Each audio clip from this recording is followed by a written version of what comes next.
What a crazy week. We had Biden secretly flying into the Ukraine and then delivering a speech in Poland that basically was a rally for war.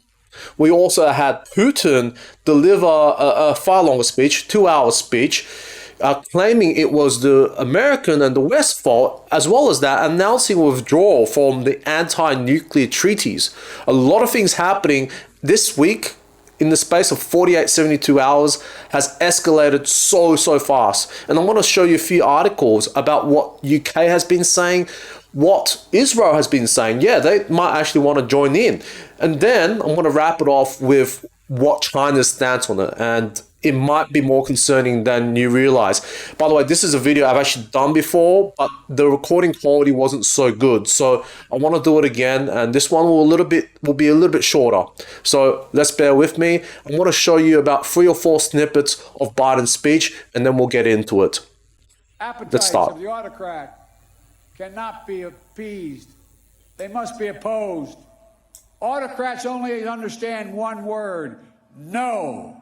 No, no. That is a very strong, that's just a taste of the level of bombast, the level of strength in the tonality and aggression, you could say, in the tonality of Biden. And throughout this speech, when you actually, listen to it, I listened to the whole thing, but really in diplomacy, there is a lot of ambiguity at first. We're trying to avoid war, we want to talk about peace, but we're making veiled threats. So we never say, if you do this, we're going to start a war. It's sort of like, if you do this, we may, there may be consequences. Now, he's saying that Putin is now a dictator, an autocrat, and it needs to be a strong refutation of that. We need to rebut that very strongly. So we'll just listen just a bit more. No, you will not take my country. No, you will not take my freedom. No, you will not take my future. And I'll repeat tonight what I said last year in the same place. A dictator bent on rebuilding an empire will never be able to ease the people's love of liberty. Brutality will never grind down the will of the free. And Ukraine will never be a victory for Russia. So he's drawing the line in the sand. There's no more ambiguity. It is more or less a war that, the US is now committed to not losing. Now, if the US do not lose, then I guess you could say Russians cannot win. Now, if the Russians cannot win and complete this campaign, Putin's in a lot of trouble politically and could lose his life. And if that's the case, and be open for a counterattack. So if that's the case, what will he do if he's in danger of losing his life? And he, I suspect, would prefer using his nuclear arsenal to prevent a loss of this war than to, admit defeat. So what we're pushing Putin, or at least Biden is, into a corner by saying this. It's not about, if you're looking for peace, it's not about victory or loss. Let's move to the next one. Oh, yeah. This one actually got me very concerned. He's talking about the NATO Article 5 treaty. The commitment of the United States to our NATO alliance and Article 5 is rock solid. And every member of NATO knows it. And Russia knows it as well. An attack against one is an attack against all. It's a sacred oath. Now, what's interesting is that Ukraine is not in NATO. Why are they suggesting that there is going to be an attack on NATO partners? Why are they even talking about Article 5? That's very concerning, right? So are they seeking a false flag attack from the Russians? This is talking about a reason to actually have a full-scale war between NATO and Russia. not very sure why he's alluding to this. Perhaps this is a prelude, foreshadowing things to come. So that's something that was quite concerning. Invoking Article 5.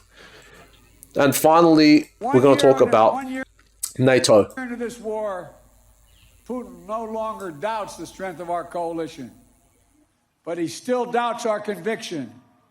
He doubts our staying power. He doubts our continued support for Ukraine. He doubts whether NATO can remain unified. But there should be no doubt. Our support for Ukraine will not waver. NATO will not be divided, and we will not tire. Yeah, so he's saying this has the full backing of NATO as well as, of course, the United States. Now, I bring this up to highlight how far we have come a year since the invasion. Now, about a year and a month ago, I want to recall Biden's comments about the Ukraine. He actually was open to an invasion from the Russians. Here's the quote. I think what you're going to see is that Russia will be held accountable if it invades. And it depends on what it does. It's one thing if it's a minor incursion, and then we end up having a fight about what to do and not do. So this was in January 20th of 2022 when the Russians were mounting their troops on the border just next to Ukraine. This is an open invite because he's saying if they invade, we'll still think about what to do. How much have we changed course since then? But I'd have to say he had to walk this back because it's quite a controversial statement, because at the time it was kind of saying we're not really sure if we'll actually defend Ukraine, and that ambiguity worked against the Ukrainians. And even Zelensky actually said it doesn't matter. There's minor incursions or small nations. It doesn't matter. I guess his argument is that we're still a sovereign nation, and that's what that's the reason apparently why the US and the European allies are trying to defend Ukraine. Now they had to walk that back. Biden said if any Russian military forces move across the Ukrainian border, that's a renewed invasion, and it will be met with a swift, severe, and united response from the United States and our allies. So now he says, yes, we will actually defend it. Now, that's the sort of ambiguity that doesn't help, right? And perhaps this was partly why Putin had the goal to actually invade. I want to show you just, I suppose, a physical manifestation of the sort of potential weakness in response. Let's look at when he was in Poland, just walking across. Now he's being sort of handled, trying to direct, he needs to be directed to walk straight. Like, this is the sort of, look, he's an older gentleman, and respect to that. Not everyone is young, and we're all going to get old one day. If we're lucky enough to age gracefully into old age. So it's not meant to mock him, but the reality is that when someone looks frail in that way, it's just Putin's not necessarily a nice guy. I don't want to, it's not a commentary on Putin, but if you are looking to start a war and you see the representative of potentially your enemy looking rather frail, and needs to be handled, I don't think Biden's necessarily the guy to handle this war. Just from, I know it seems shallow, but, perception matters. This may have been why Putin decided to invade. We didn't have particularly strong leaders in a physical and a metaphorical sense. Now, I'm going to bring a few more articles to show how much it's been escalating the last week, and then we'll wrap it up with China's comments, which, pretty concerning. Now, I mentioned in my last video that Britain was thinking about training fighter pilots in the Ukraine. Now, we're seeing in the US, politicians in the US actually say we should send F-16 fighter jets So this was Michael McCaul, a Republican chairman, House Foreign Affairs Committee, and he wants to send missiles as well as F-16s. I'm sure that's going to go down well, right? Now we're going to talk about Liz Truss, the former Prime Minister of the UK for only a little while. She wants to send fighter pilots too. She's joined the chorus with Boris Johnson. I mean, they shouldn't have anything to do with this war. They quit. This one is really highlights how quickly things are evolving. This was in February the 1st, about 3 weeks ago. Netanyahu, Israel's prime minister, said he will consider being a mediator, right, for this conflict. Now, fast forward about 3 weeks on the 21st, so literally 3 weeks actually, exactly 3 weeks, Netanyahu deputy, his right-hand man, urges Israel to defend Ukraine against Russian terrorism. Now Russians are terrorists now, right? He wants the country to stop fence sitting and then provide military defenses against Russia, which he accuses of terrorism. That's in 3 weeks. The tone has changed that quickly. That's hyper concerning. Now let's look on the eastern side of things, I suppose. The Russians, what they're saying. Putin's blaming. He's done a 2-hour speech with all his important people in Russia, and he did two things. The first thing, he's blamed the US and the West. За эскалацию, за рост числа его жертв полностью лежит на западных элитах. И, конечно, на киевском режиме сегодняшнем, для которого украинский народ, по сути дела, чужой. So he's saying that it's the will of the Americans as well as the Western allies and the people of Ukraine. He's not got nothing against it. They're held hostage, as you can see. There's some truth in that. From the Russian perspective, just to quickly highlight some of history in their perspective, is that in the 2014 election in Ukraine, there was a president elected that was very pro-Russian, and he was ousted in a coup that was backed by the Western powers, and it was they ushered in a very pro-West leader, not Zelensky, someone else, but Zelensky came in not too long afterwards, right? And Zelensky had made a lot of motions towards joining the NATO. And so that's sort of a slight on them, and it's an encroachment. They sense it's encroachment of the West, interference of the West in their backyard. Similar to what happened with the Cuban Missile Crisis when the Soviets, the Russians, put missiles on Cuba. So that's his argument, and there's some, I understand that to an extent.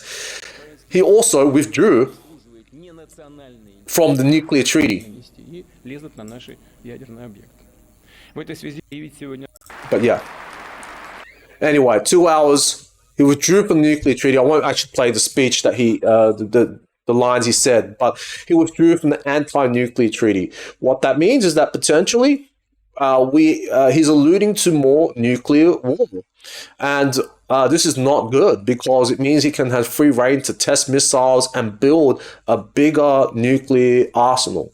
And one could argue that the peace between the US and Russia since the end of the Cold War for 30 or so years, the foundation of that cooperation and that peace was actually the anti-nuclear treaties, the START treaty.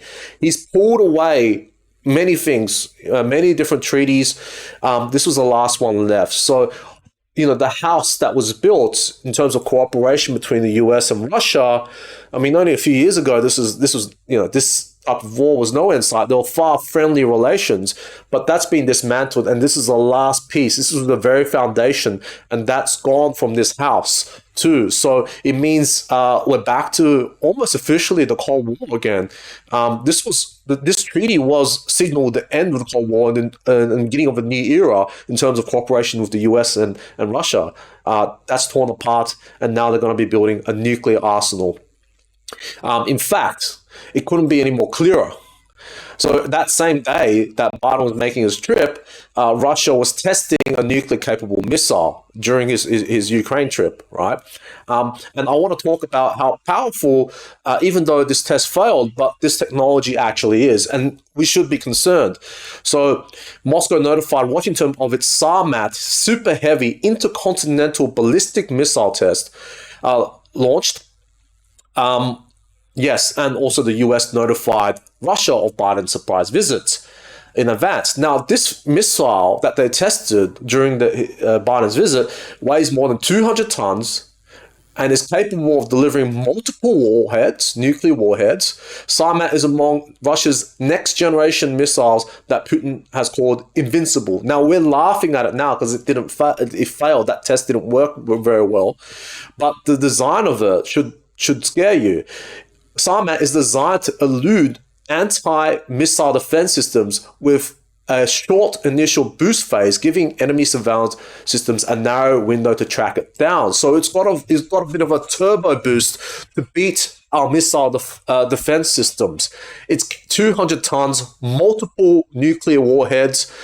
This is no doubt supersonic, very fast. If it comes, I'm not sure, if our systems don't work and it's malfunctioning that day, we got a nuclear hit on our hands, and in possibly a major, American nuclear city with a nuclear strike, or maybe Australia, anywhere, or even the West, maybe the UK, and it's going to reach it within minutes. I'm probably a little bit exaggerating, but yeah, that's how quick it could hit. Now we're going to talk about a new player potentially being drawn in, and that is Xi Jinping. He's announced he wants to visit Moscow for summit with Putin. And by the way, the friendship is unshakable according to them. Xi and Putin last met in person in China ahead of the Beijing Winter Olympics in February, days before they invaded the Ukraine. So no doubt Putin must have discussed with Xi Jinping when he's going to invade, and Xi must have said after the Olympics, thank you very much. And so there is a coordination, and I don't like it when the two of them get together, because the last time they got together, they basically agreed the strike date. So what's next, right? The two men announced a no-limits partnership where no areas of cooperation were forbidden. So I'm assuming that means war. They would be allies with each other. This was during February of 2022 last year, right? And now he's meeting this year again. So I'm not a big fan of that, but that's not the worst thing. Let's look at some of China's comments in terms of reprimanding the US. So during the period of this visit, the Beijing actually made a few comments, right? There's a few things that they mentioned, which I actually agree with. China is deeply worried that the Russia-Ukraine war could spiral out of control. Beijing is deeply worried, which is fair, as we should be, right? This nuclear talk wasn't on anyone's radar in the last couple of years or even months. Now, is deeply worried it can continue, the war continue and spiral out of control as conflict continues to rage 1 year on. Foreign Minister Qin Gang appeared to call out US for extensive support, saying to stop adding fuel to the fire, stop blaming China, stop clamoring to UK today, Taiwan tomorrow. And that is the biggest, most important part. Emphasis on Taiwan tomorrow, right? China is conscious of what Taiwan means to them. They will possibly eventually invade, and they're thinking about how does this paint us, what does it mean for our business relations, and all sorts once Taiwan is brought into the picture. Now, here's a hypothetical scenario. There's war on the Western Front in Ukraine. Everyone's distracted. There's a full-blown war. It's heating up, right? Perhaps there's already nuclear missiles being thrown about. No good, of course. But then who's looking after Asia? Who's looking after Taiwan when the US and the Western forces are so focused in the West? And I suppose no one is. And that is when China can strike, right? And then they're drawn into the war. They take over Taiwan swiftly, without a strong response, because Beijing's distracted. I mean, the US, Biden is distracted. And then they've got Taiwan, they've got a new base, and what's next? No one there to defend the other Asian countries in the Pacific. Maybe it's Korea, maybe it's Japan, So this is incredibly concerning, because that's what they're thinking, right? They're thinking about Taiwan. Why mention it, right, if you're not thinking about it? So that is my take on it. Now, Anthony Blinken, US, accused, I mentioned this in a previous video, China of offering lethal assistance, or considering that. China is having both ways. They are presenting themselves as a country striving for peace in Ukraine, but privately, I've seen over the last months, provision of non-lethal systems assistance goes directly into aiding and abetting Russia's war effort. And this is where it's funny. And also, Thomas Greenfield, the US ambassador to UN, said there'd be consequences if China continues to offer offer lethal assistance. In other words, join the war. And now, actually, what's funny is China says, you know what? It's not the US. It's the US, not China, that has been pouring weapons in the battlefield. The US is in no position to tell China what to do. We would never stand for finger pointing or even coercion and pressurizing from the US. So they're calling the US out, right? They're seeing the US as supporting this war, and they're saying, hey, what's wrong if we do it too? Stop, why are you throwing the stone? And the truth of the matter is, US is deeply involved in this war at this point. And this escalation, a lot of the escalation, one question is, where's the peace talks? I haven't heard about peace talks I haven't heard the word peace in months, right? If not a whole year. I think once it started, there was no peace, was off the table completely. And all it is, hey, why don't we send more weapons? Why don't we feed the military-industrial complex? Why don't we test more nuclear weapons? Why don't we send nuclear-capable jets, bombers, ships, and submarines into Europe or European airspace, as well as American airspace or close to it, which is what they've been doing, right? Now, I'm not blaming Russians, right? But, why don't we send $100 billion of aid to the Ukraine, and most of that is into the military, as well as to some of the politicians? Can someone just go, hey, let's stand back a bit. Can we call a ceasefire, right?